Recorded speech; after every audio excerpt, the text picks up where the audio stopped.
அதாவது தூங்குறதுன்னா என்ன நினைக்கிறாங்கன்னா, இரவு தூங்கிட்டா காலையில் தான் எந்திக்கணும்னு நினைக்கிறாங்க.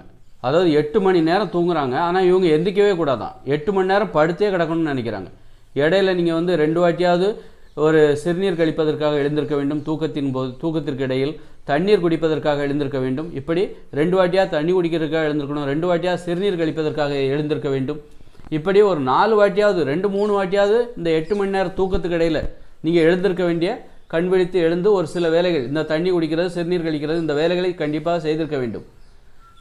நைட்டு தூங்குனா காலையில் தான் எழுந்திருக்கணும் அப்படின்னு நினைக்கிறாங்களே, இது ஒரு மூட நம்பிக்கை. அதற்கேற்றாற்போர் உணவை சாப்பிட்டு நல்லா வயிறு முட்டை சோறு சாப்பிட்டா நைட்டு தூங்குனா காலையில் தான் எந்திப்பாங்க. அது ஒரு மயக்கம், அது தூக்கம் கிடையாது. சோம்பேறி ஆக்கிடும் அந்த சோறுங்கிறது வந்து. அதனால் இது ஒரு சோம்பேறித்தனமான தூக்கம். தூக்கத்துலேயும் விழிப்புணர்வு இருக்குது. சோம்பேறித்தனமான தூக்கம் என்பது இந்த மாதிரி நைட்டு தூங்குனா காலையில் எழுந்துக்கிறாங்க பாருங்கள், இதுதான் சோம்பேறித்தனமான தூக்கம்.